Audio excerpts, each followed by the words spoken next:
तो hello guys, welcome to our Rishuday educator channel. आज हम करने वाले हैं क्लास 12th बिजनेस का first chapter, nature's and significance of management. Management क्या होता है ये देखें। Manage plus man plus things, it is a process of getting things done with the aim of achieving goals effectively and efficiently. अब आपको बताने वाले कि एफिशिएंटली एंड इफेक्टिवली क्या होता है। Effectiveness, it refers to the completion of task on time. It is concerned with the achievement of end result, producing target production on time. और efficiency, it refers to the completion of task correctly with a minimum cost and no wastage of resources.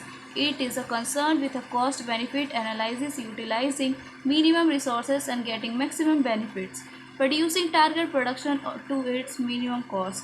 अब हम पढ़ने वाले हैं characteristic of management. Management के बहुत सारे characteristic हैं। पहले देखते हैं, management is a goal oriented process, pervasive means universal, multi dimensional, work people operation, ये सबको बोलते हैं working progress, continuous process and group activity and dynamic function, intangible force. अब हम देखने वाले हैं ऑब्जेक्टिव ऑफ मैनेजमेंट। ऑब्जेक्टिव तीन तरीके के होते हैं, organisation objective, social objective, personal objective. Organisation objective में तीन होता है, पहले सर्वाइवल, फिर प्रॉफिट, फिर ग्रोथ। सर्वाइवल कीजिएगा, फिर प्रॉफिट कमाइएगा तो आपका ग्रोथ होगा। अब importance of management. Management help in achieving group goals, increase efficiency, create a dynamic organization, help in achieving personal objective, help in a development of society. Level of management, top level जिसमें chairman, general manager etcetera. फिर middle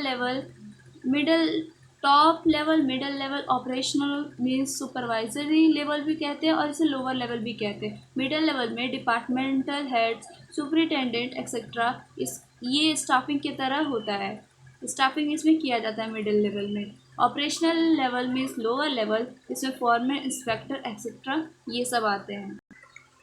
अब देखिए nature of management का, ये देखिए management एक art भी होता है, साइंस भी होता है, प्रोफेशन भी होता है।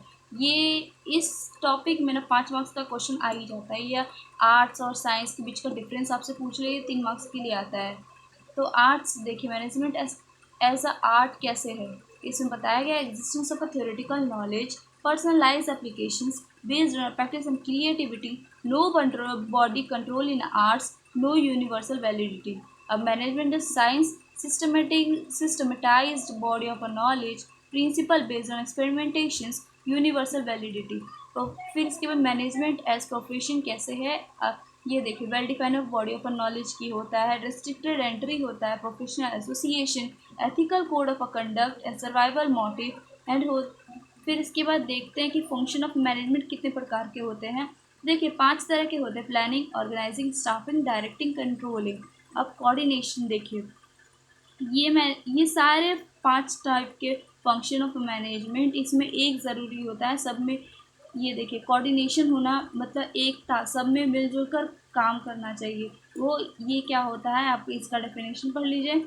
ये देखिए, it means bringing together the activities and resources of the organisation and bringing harmony in them, it is the essence of management. ये सब मैनेजमेंट फंक्शन ऑफ मैनेजमेंट में होना ज़रूरी है। और कोऑर्डिनेशन का अगर एक वर्ड में बताना चाहूँ तो सिंक्रोनाइजेशन, ये वर्ड याद रखिएगा, आपको बहुत काम आएगा। देन अब चलते हैं characteristic of coordinations. Integrate group efforts, ensure unity of action, continuous process, deliberate function, all pervasive and responsibility of all managers. फिर importance of coordinations, growth in size, functional differentiation, specializations। ये देखिए level of management, इसमें case based study आजकल बहुत ज़्यादा पूछा जाता है। तो टॉप लेवल मैनेजमेंट मतलब make rules and policy and middle level heads होते हैं। सुपरवाइजरी लेवल मैनेजमेंट मतलब ऑपरेशनल लेवल, ये उससे नीचे वाले होते हैं। ठीक है, आप देख लीजिए कि ये कैसे ये चार्ट बनता है। ये levels of management, top level में क्या आता है, determining objective, framing plans and policies, organizing activities, assembling all the resources, welfare and survival of our organization, liaisons and outside world, to integrate diverse element and coordinate the business, analyze business environment and its implications.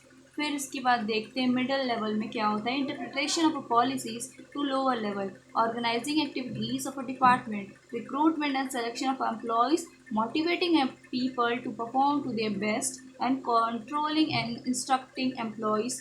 फिर आता है coordinate with other department, cooperate with other department, फिर implementing the plan frames by top level।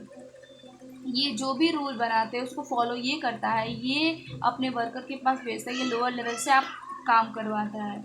ठीक है, फिर lower level में देखते हैं, ये सब फंक्शन है। ठीक है, फिर lower level representing grievance of workers, good working condition, safety of a worker, helping middle level in recruitment and selections, फिर welcoming suggestions of worker, maintaining quality standard, boosting the morale of the workers, minimizing the wastage of materials।